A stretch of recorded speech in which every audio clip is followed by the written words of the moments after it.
Olivia Grant rushed between tables, balancing 3 plates on her left arm while her right hand clutched a pitcher of ice water.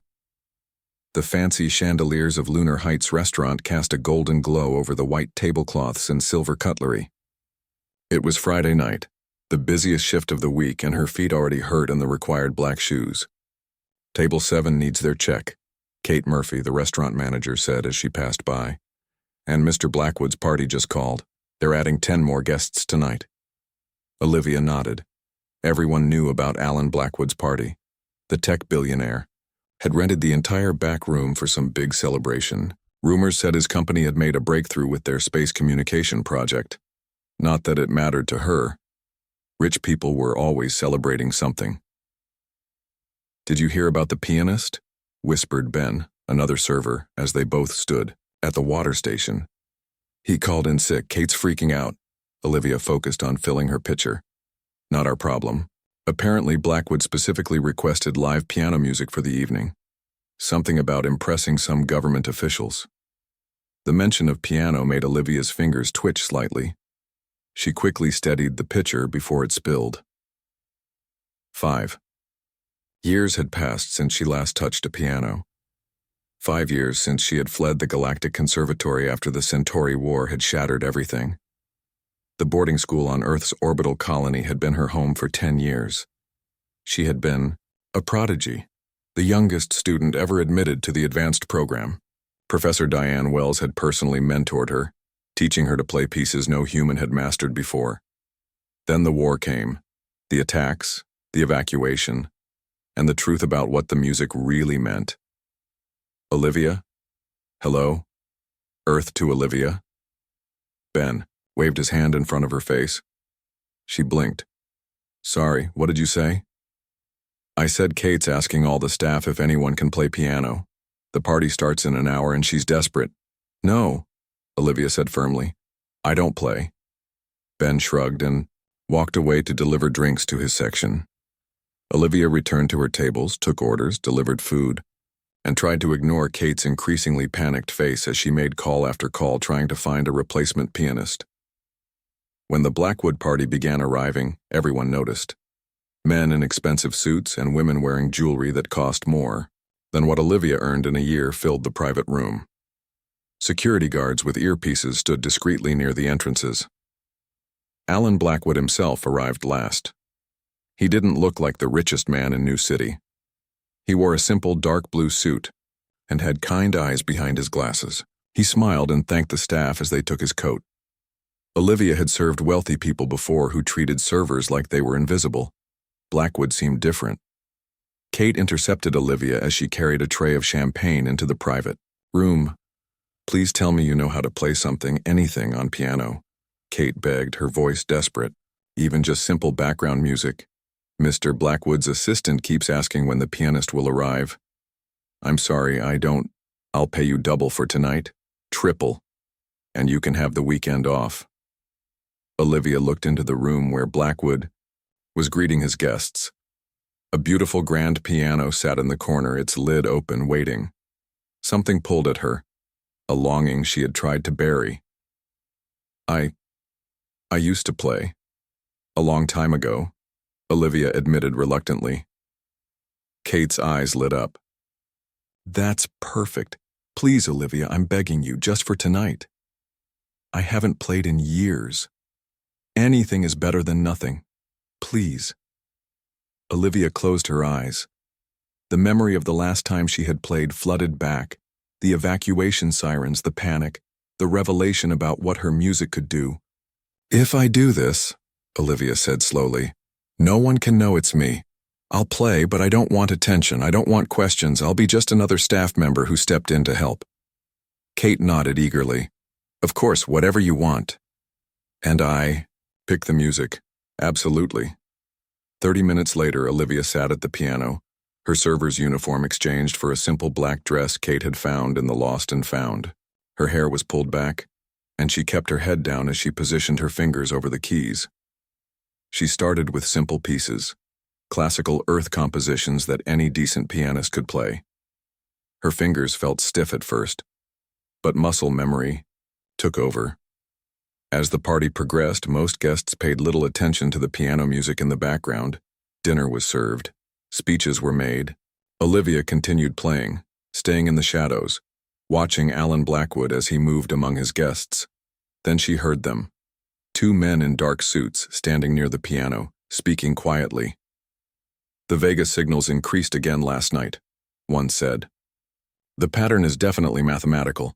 Blackwood's team is close to a breakthrough. The military wants access to his research. First contact protocol gives them authority." Blackwood disagrees, says communication should be handled by scientists, not soldiers.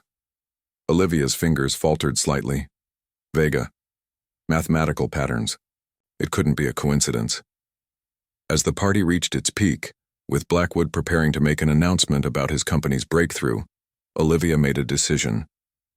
She began to play a different piece, one that Professor Wells had taught her, in secret, a piece based on the strange mathematical progressions from the Vega star system. The notes flowed from her fingers, creating complex patterns that no ordinary human composition would contain. The harmonies shifted in ways that seemed to bend the rules of music itself.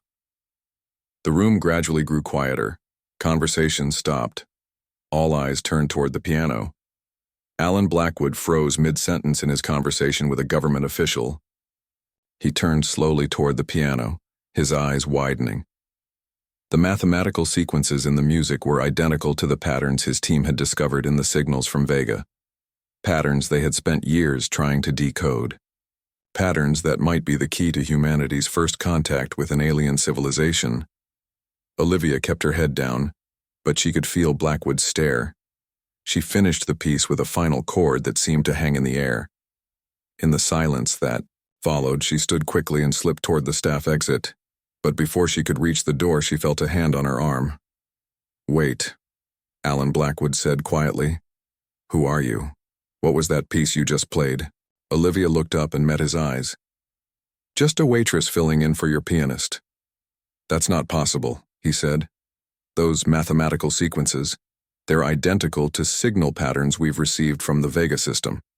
No one outside my team has access to those patterns." Fear and memories flooded back.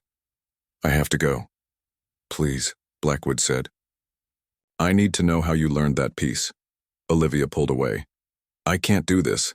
Not again." She hurried through the kitchen and out the back door into the cool night air, leaving Alan Blackwood staring after her, his mind racing with questions about the waitress whose piano skills had just changed everything he thought he knew about humanity's place in the universe. 3 days had passed since the party. Olivia had called in sick to work, afraid of running into anyone who might have recognized her playing. She sat in her small apartment, staring at the ceiling fan as it spun slowly above her bed. The walls were thin enough that she could hear her neighbor's television through them. Her phone buzzed again. The screen showed Kate Manager for the 5th time that day. Olivia ignored it. Kate probably wanted to talk about the party, about how Blackwood had asked for her, about how she had run away. A knock at the door made her sit up. No one ever visited her. She had made sure of that. Cautiously, she approached the door and looked through the peephole. A tall man in a dark suit stood in the hallway. Next to him was Alan Blackwood himself, looking less comfortable than he had at the party. Olivia's heart pounded. How had they found her address? "Ms. Grant?" called the man in the suit. "My name is Sam Rogers, head of security for Blackwood Technologies. We'd like to speak with you." She remained silent, hoping they would think no one was home. "Olivia," Alan Blackwood said, his voice softer. "We're not here to cause trouble. I just want to talk about your music. It's important. More important than you might realize." Olivia leaned her forehead against the door. She could run again. Pack a bag and leave New City. Start over somewhere else, just like she had after the conservatory. But she was tired of running. She unlocked the door and opened it a few inches, keeping the chain on. "How did you find me?" Sam Rogers answered. "Your employment records at the restaurant. That's illegal." "National security makes many things legal, Ms. Grant," Rogers said. Blackwood gave his security head a sharp look. That's not helping, Sam. He turned back to Olivia. May we come in? Just for a few minutes? Against her better judgment, Olivia unhooked the chain and stepped back. The small apartment suddenly felt even smaller with the two men inside. Rogers remained standing near the door while Blackwood looked around, taking in the minimal furniture and bare walls. You don't have a piano, he observed. I don't play anymore. Except at my party. Blackwood sat down on the only chair, leaving Olivia to sit on the edge of her bed. The piece you played at the end, where did you learn it? Olivia looked down at her hands. I was taught by my professor at the Galactic Conservatory. It was part of an advanced study program. The conservatory on the orbital colony? Blackwood leaned forward. The one that was damaged in the Centauri War? She nodded. What was your professor's name? Diane Wells. Rogers, who had been silent, suddenly straightened. Professor Diane Wells? The mathematician who disappeared after the war? She didn't disappear, Olivia said quietly. She died during the evacuation. Blackwood and Rogers exchanged looks. Ms. Grant, Blackwood said carefully, I don't think you understand why I'm here. My company has been working on a project to decode signals we've received from the Vega star system. These signals contain mathematical patterns identical to what you played at my party. Olivia felt cold. That's impossible. That's what I thought. But I've spent the last 3 days reviewing security footage from the party and having my team analyze the music you played. The mathematical sequences are a perfect match. Blackwood paused. How could Professor Wells have taught you Vega mathematics? 5 years ago, when we only decoded these signals last month. The room seemed to spin around Olivia. I don't know what you're talking about. They're just musical patterns she created for advanced students. I don't think so, Blackwood said gently. I think Professor Wells knew something about the Vega civilization, something she was teaching to select students through music. Memories flooded back. Professor Wells working late with Olivia, teaching her pieces that stretched the human mind, explaining how the patterns connected to something greater than Earth music. Then the night of the attack, when Olivia had played a sequence and seen the strange lights respond. I can't do this, Olivia said, standing suddenly.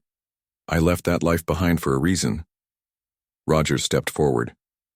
Ms. Grant, if you have information about potential alien contact, you're legally required to share it with the government. Sam, Blackwood warned, then turned back to Olivia. I'm not here as a government agent. I'm here because I believe you might be the key to establishing meaningful communication with the Vega civilization. And why should I care about that? Because the Vega signals have increased dramatically in the past month. They're reaching out to us, and we need to respond correctly. Blackwood's eyes were intense behind his glasses. If the military takes control of this process, first contact could become a disaster. Olivia laughed bitterly. And you think a waitress with piano skills can prevent that? I think someone who can naturally reproduce Vega mathematical sequences might be exactly what we need. Blackwood stood and reached into his jacket pocket. He pulled out a small device and placed it on the table. When he pressed a button, the device projected a hologram of wave patterns into the air. These are the Vega signals we've received. He touched another button and new patterns appeared alongside the first. And these are sound waves from your piano playing at the party. The patterns matched almost perfectly. This isn't just about music, is it? Olivia whispered. No, Blackwood said. It's about communication, perhaps the most important communication in human history. He turned off the device and put it away. I want to offer you a job, Olivia. Not as a pianist, but as a consultant on our Vega project. I'm a waitress. You're much more than that. Blackwood handed her a card. Think about it. If you decide to help us, call this number. The project facility is secure and private. No public attention, no press, just you helping us understand these signals. Rogers opened the door. We should go, sir. Your next meeting is in 30 minutes. Blackwood nodded and stepped toward the door. One more thing, Olivia. Did Professor Wells ever mention where she learned these patterns? Olivia closed her eyes, trying to remember. She said they came from the stars. I thought she was being poetic. After they left, Olivia sat holding Blackwood's card, turning it over in her fingers. That night, she dreamed of stars and crystal cities and music that bent the rules of reality. When she woke at dawn, she knew what she had to do. She called the number. Blackwood Technologies was nothing like Olivia had imagined. Instead of a cold, sterile lab, she found herself in a converted warehouse with high ceilings and large windows that let in natural light. Plants grew in every corner, and soft music played through hidden speakers. The main research area was filled with scientists working at curved desks arranged in a circle. We designed it this way to encourage collaboration, Alan explained as he led her through the space. Traditional, corporate setups with everyone in separate offices didn't work for this project. Olivia nodded, trying not to appear overwhelmed. She had worn her best clothes, black pants and a blue button-up shirt, but still felt underdressed next to the scientists in their crisp lab coats. "This is Dr. Lisa Wright, our lead mathematician," Alan said, introducing a woman with short, gray hair and kind eyes. "Mr. Blackwood has told us about your musical abilities," Dr. Wright said, shaking Olivia's hand. "I must admit I was skeptical until I analyzed the recording from the party." "Recording?" Olivia tensed. "Standard security for all Blackwood events," Alan explained. "Don't worry, it's been kept confidential." Sam Rogers appeared from a side room. "Everything's ready in the sound lab." They led Olivia to a room filled with musical instruments, not just pianos but strange-looking devices she had never seen before. One wall was covered with screens showing wave patterns and mathematical equations. "This is where we test various ways to respond to the Vega signals," Alan explained. "We've tried everything from basic mathematical sequences to complex music from various Earth cultures. Nothing has gotten a direct response." Olivia approached the grand piano in the center of the room. It looked similar to the one at the restaurant, but small sensors were attached to various parts of it. "We'd like you to play the piece again," Dr. Wright said. "The one from the party. We'll record and analyze it more thoroughly." Olivia hesitated. "I'm not sure I remember it exactly. It's been years since Professor Wells taught it to me." "Just do your best," Alan encouraged. Olivia sat at the piano and closed her eyes. The notes came back to her slowly, not just as sounds, but as patterns, shapes in her mind. Her fingers began to move. As she played, the screens on the wall lit up with wave patterns that matched her music. Scientists rushed in from the main room, staring at the displays. "It's a perfect match to the Vega patterns," someone whispered. Halfway through the piece, Olivia felt a strange sensation, a warmth spreading from her fingers up her arms. The room seemed to shimmer around her. When she opened her eyes, she saw that one of the screens was showing new patterns she hadn't seen before. "They're responding," Dr. Wright said in amazement. "The Vega signal is changing in real time, responding to her music." Olivia continued playing, following the patterns in her mind. When she finally stopped, the room was completely silent. Alan approached her slowly. "How did you do that?" "I don't know," Olivia admitted. "The music just comes to me." "No human should be able to reproduce those patterns naturally," Dr. Wright said. "They follow mathematical principles that weren't discovered on Earth until recent decades." Sam Rogers, who had been watching from the doorway, stepped forward. "We need to find out exactly what Professor Wells did at that conservatory." Over the next few hours, scientists asked Olivia questions about her training. How long had she studied with Professor Wells? What exercises had she been taught? Did other students learn the same pieces? "There were 5 of us in the advanced program," Olivia explained. "We all learned different pieces. Professor Wells said we each had different strengths." "And the others?" Alan asked. "Where are they now?" Olivia looked down. 2 died during the Centauri attack. I lost contact with the others after the evacuation. Dr. Wright brought tea for Olivia. "Can you tell us exactly what happened during the attack? It might help us understand." Olivia wrapped her hands around the warm cup. "It was late night. I was practicing in the main hall when the alarms went off. Professor Wells ran in and told me to keep playing, that the music would protect us." She paused. "I thought she was in shock from the attack, but I kept playing. The piece was different from anything she'd taught me before." As I played, the lights in the room changed color. Then there was an explosion nearby, and everyone was rushing to the escape pods. And Professor Wells?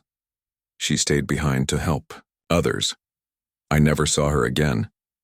Alan and Dr. Wright exchanged glances. Olivia, Alan said carefully, I think Professor Wells was more than just a music teacher. The patterns you can play, they're not just music. They're a form of mathematics, so advanced that most computers can't process them. I don't understand. We think, Dr. Wright said, that the Vega civilization made contact with Earth years ago, quietly, through individuals like Professor Wells. They may have been teaching selected humans to communicate with them through these mathematical patterns. And the Centauri attack? Sam asked from the doorway. Possibly a response from those who didn't want the contact to happen, Alan suggested. Olivia stood up suddenly. This is crazy. I'm just a piano player. You're much more than that, Alan said. When you played just now, the Vega signals changed pattern for the first time since we started receiving them. You established two-way communication. Before Olivia could respond, a young scientist burst into the room. Dr. Blackwood, you need to see this. He handed Alan a tablet. Alan's face grew serious as he read. Government officials are on their way here. They're claiming national security interests in our project. How did they know? Dr. Wright asked. Sam. Rogers looked uncomfortable. I may have had to file certain reports. Alan gave him a sharp look. I thought we discussed this. I have obligations, Sam said stiffly. How long do we have? Dr. Wright asked. Less than an hour, Alan replied. We need to decide how much to tell them about Olivia. Tell them nothing, Olivia said firmly. I don't want to be part of some government experiment. It might not be that simple, Sam warned.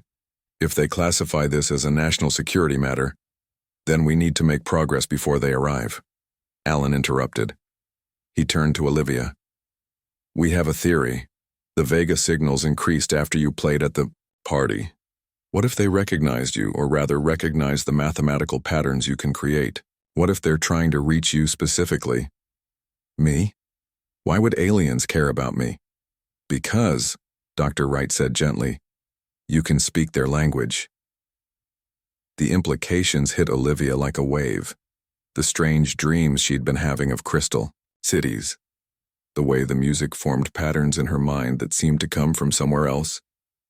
If I try to communicate with them, she asked slowly. What would I even say? Alan smiled. Why not ask them about Professor Wells? Ask them what they told her all those years ago. Olivia turned back to the piano. As her fingers touched the keys, she realized that for the first time in 5 years, she was no longer running from her past. She was running toward her future. Olivia sat at the piano, her mind racing. Government officials would arrive soon and everything could change. She had to try communicating with the Vega civilization now. What should I play? She asked. Dr. Wright adjusted some settings on the monitoring equipment. Try variations on the patterns you already know. Ask questions through the mathematics. Alan stood nearby watching the screens that showed the incoming Vega signals. Remember, this isn't just music. Each pattern is a mathematical statement. Try to form a question about Professor Wells. Olivia closed her eyes and began to play. She started with the pattern she had played at the party, then slowly began to change it, adding new elements that felt right to her. In her mind, she pictured Professor Wells and formed a question. Who was she to you? The room hushed as the screen showed the Vega signals changing in response to her music. The patterns shifted, flowing like water, forming new configurations. They're responding, Dr. Wright whispered. Olivia kept playing, following the new patterns, coming from Vega. As she played, strange images flashed in her mind. Crystal structures, stars seen from unfamiliar angles, and faces that weren't quite human. Suddenly, one of the screens in the lab flickered. Instead of mathematical patterns, it showed a symbol, a spiral with branches that looked like a strange tree. What's happening? Alan asked. Dr. Wright shook her head. I don't know. Our system is translating the mathematical patterns into something else. The symbol on the screen began to change, forming new shapes that seemed almost like writing. Olivia continued playing, her fingers moving faster as the connection grew stronger. In her mind, she saw Professor Wells standing in a room filled with right. "The music is mathematics," the professor said in Olivia's vision. "Mathematics is language. Language is understanding." The door to the lab burst open. Sam Rogers entered with 4 people in dark suits. "Dr. Blackwood," said a stern woman. "At the front, I'm Director Ellen Parker from the Department of Special Sciences. We're here to assess your project." Olivia's hands froze on the piano keys.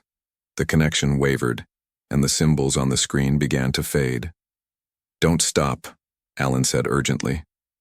"We were making contact." Director Parker stepped forward. "Making contact without government oversight? That violates protocol. We were about to inform you," Alan said smoothly. "We've had a breakthrough." Director Parker glanced at Olivia. "Is this the pianist from your party?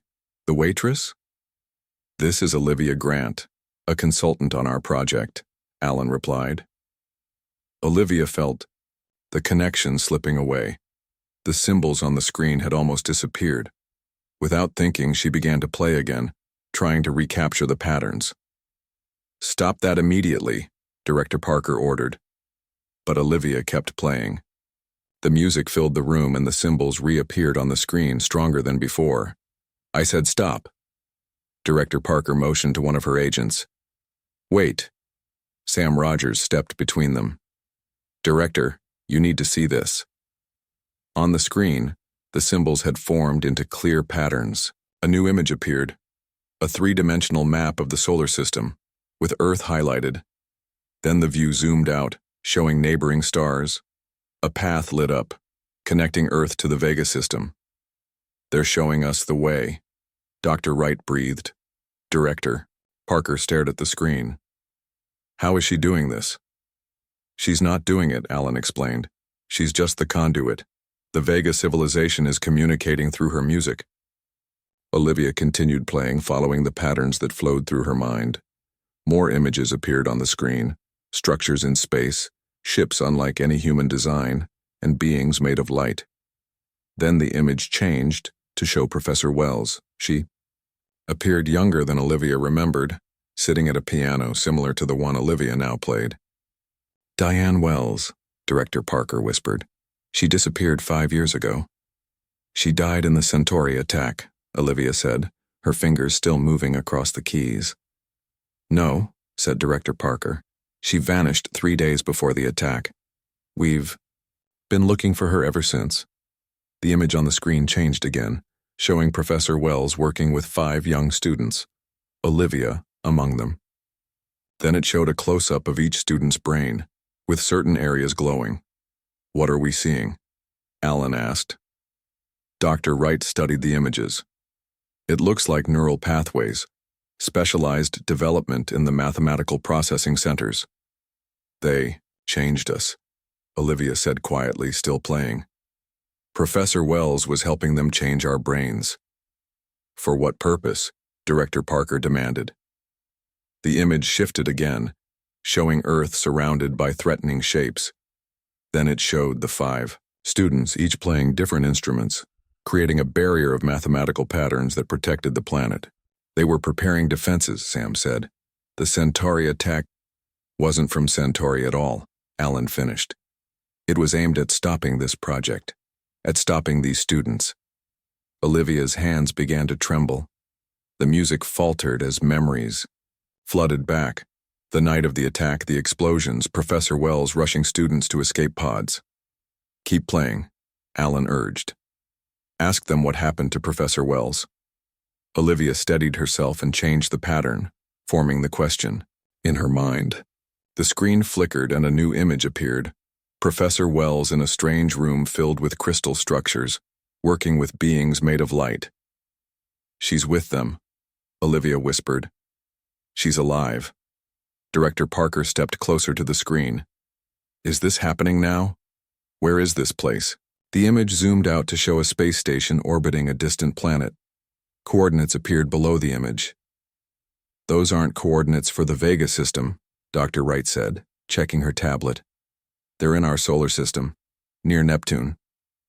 Director Parker turned to her agents. Contact headquarters immediately. I want a ship ready. No, Olivia said firmly, stopping her music. The connection wavered but didn't break completely. This isn't a military matter. Ms. Grant, you don't understand what's at stake here. I understand better than anyone. Olivia stood from the piano. They weren't changing us to create weapons. They were teaching us to communicate. The music isn't just mathematics, it's peace. Director Parker's face hardened. Peace requires strength, Ms. Grant, and knowledge of this alien base in our solar system is now classified. You will all sign non-disclosure agreements immediately. Alan stepped forward. Ellen, think about what you're doing. First contact should be handled carefully, not with military force. The decision isn't yours to make, Alan. Director Parker nodded to her agents. Secure the room. No one leaves until everything is documented. As agents moved to the doors, the screen suddenly filled with light. Even though Olivia had stopped playing, the connection remained. A new symbol appeared, larger than before, pulsing with energy. What's happening? Director Parker demanded. The symbol expanded, filling all the screens in the lab. Then a voice spoke. Not from speakers, but somehow directly in everyone's minds. We have waited long, it said. The final student has remembered. The circle is complete. Olivia felt a warmth spreading through her body. She understood now why Professor Wells had chosen her, why the music had always felt like more than just notes. The demonstration begins, the voice continued. Tomorrow. New City Concert Hall. All must witness. The screens went dark. The connection was gone. Director Parker turned to Olivia. What demonstration? What does that mean? Olivia looked at Alan, then back to Director Parker. It means tomorrow, we make history. First contact in public, where no one can hide it. For the first time, Director Parker looked uncertain. That's not protocol. I don't think, Alan said quietly, that the Vega civilization cares about our protocols anymore. The New City Concert Hall was packed. News had spread quickly about a special demonstration involving Blackwood Technologies. Some rumors mentioned a breakthrough in communication technology. Others spoke of aliens. No one knew exactly what to expect. Olivia stood backstage looking through the curtain at the crowd. Government officials sat in the front row, including Director Parker. Military personnel lined the walls. News cameras were positioned throughout the hall. Are you ready? Alan asked, joining her. No, Olivia admitted. What if nothing happens? What if it was all just in my head? It wasn't. Alan squeezed her shoulder gently. The whole team saw the connection yesterday. The images were real. Dr. Wright hurried over, tablet in hand. We're receiving stronger Vega signals than ever. Before, they're definitely here. She looked up.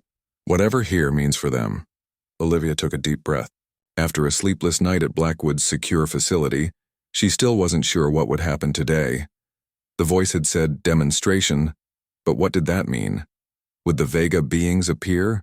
Would Professor Wells return? It's time, Alan said, checking his watch. Olivia walked onto the stage. The grand piano waiting for her was the same one from Blackwood's lab, sensors still attached to it. Large screens had been set up around the concert hall to display any response from the Vega signals. The audience fell silent as she sat down. Cameras focused on her. Olivia saw Director Parker lean forward in her seat, speaking quietly into a small device. Alan stepped to the microphone. Ladies and gentlemen, thank you for coming today. What you are about to witness is the culmination of years of work at Blackwood Technologies. Our research into interstellar communication has led us to an unexpected breakthrough. He glanced at Olivia. Sometimes the most extraordinary talents come from the most unexpected places. He stepped back and all eyes turned to Olivia. The silence in the hall was complete. Olivia placed her hands on the keys. For a moment she felt like the scared waitress again, wanting to run and hide. Then she remembered Professor Wells. Alive, somewhere near Neptune, Waiting for this moment, she began to play. The music started softly, simple patterns that any skilled pianist could produce. Then it grew more complex, the mathematical sequences weaving together as her fingers flew across the keys. The screens around the hall lit up, showing wave patterns that matched her music. Whispers spread through the audience. The patterns were, unlike anything they had seen before, too perfect, too complex for normal human composition. As Olivia played, she felt the same warmth spreading through her body that she had felt in the lab. The connection was forming. In her mind, she saw the crystal structures again, the strange stars, the beings made of light. Suddenly, all the lights in the concert hall dimmed. The screens changed, showing a symbol, the spiral tree from yesterday. A murmur went through the crowd. Security personnel moved closer to the stage. Olivia continued playing, her music growing even more complex. The patterns in her mind were clearer now, and she could almost understand them as a language. The symbol on the screens began to change, forming into a message. We have watched humanity for centuries. Now is the time for meeting. People in the audience stood up, pointing at the ceiling. A soft light was forming above the concert hall, visible through the glass roof. It grew brighter, taking shape as a spiral of energy that matched the symbol on the screens. Director Parker was speaking urgently into her device. Military personnel were moving into position. "No!" Olivia shouted, her hand still playing. "Don't interfere." The spiral of light descended through the glass roof without breaking it, hovering above the center of the hall. It pulsed in rhythm with Olivia's music. The screens changed again. "We are the Vega. We come in peace. We have prepared this world for contact through our chosen voices." From the spiral, 5 beams of light shot out, touching 5 points in the concert hall. Where each beam landed, a figure appeared, translucent at first, then growing more solid. Professor Diane Wells stood on the stage near Olivia, looking exactly as she had 5 years ago. The other 4 beams revealed the other students from the advanced program, all alive, all appearing in the hall from different points on Earth. "My students," Professor Wells said, her voice carrying through the hall without a microphone. "You have all remembered. The circle is complete." The 4 other students walked toward the stage, drawn by the music. Each took positions at different instruments that had appeared on stage: a violin, a cello, a flute, and a strange instrument no one recognized. Together, they began to play, joining Olivia's music. The mathematical patterns grew more complex, more beautiful. Professor Wells turned to the audience. "Years ago, the Vega civilization contacted me. They showed me a future where Earth would face destruction, not from aliens, but from humanity's own fear and violence. They offered to help us evolve, to join a galactic community of peaceful civilizations. But first, we needed to learn their language, the language of mathematical harmony." The spiral of light expanded, filling the hall with a warm glow. Images appeared in the air: planets, stars, civilizations unlike anything humans had imagined. "This is the galactic harmony," Professor Wells continued. "Thousands of worlds, millions of species, all connected through the universal language of mathematics and music." Director Parker stood up. "Why the secrecy? Why hide for all these years?" "Because humanity wasn't ready," Professor Wells replied. "Your first instinct was to treat this as a military matter, to seek weapons and advantages. We needed to wait until the final student remembered her training, until Olivia could show you that communication, not conflict, is the path forward." The spiral of light descended further, now hovering just above the stage. From it stepped beings of light, humanoid in shape but glowing with inner energy. "We offer Earth membership in the galactic harmony," one of the beings said, its voice resonating in everyone's mind. "But the choice must be unanimous. All nations, all peoples, must agree. There can be no division, no attempt to use our knowledge against others." Alan Blackwood stepped forward. "How can we possibly get everyone to agree on anything? Our world is divided in countless ways." Professor Wells smiled. "That's where the music comes in. As the 5 students continued playing, the mathematical patterns began to spread throughout the concert hall. People gasped as they felt the music not just in their ears but in their minds, opening understanding, creating connections between everyone present. This is how the harmony began, Professor Wells explained. Not through treaties or declarations, but through shared understanding. The mathematics in this music creates neural bridges, temporary connections that allow minds to comprehend each other directly. For a brief moment, everyone in the hall could sense each other's thoughts, fears, and hopes. The military personnel lowered their weapons. Director Parker's face softened as she understood the true nature of the contact. Olivia's fingers, finally, stilled on the piano. In the silence that followed, she looked up at the beings of light, at Professor Wells, at the audience watching in awe. She was no longer a waitress hiding from her past. She was a bridge between worlds, a translator of the universal language. The demonstration is complete, the Vega being said. Now humanity must decide. Will you join us in harmony or remain alone? From his seat in the front row, Alan Blackwood looked at Olivia with new understanding.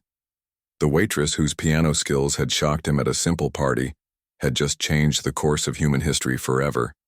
And as cameras broadcast the event worldwide, the 5 students began to play again, spreading the harmony of understanding across Earth, preparing humanity for its greatest choice.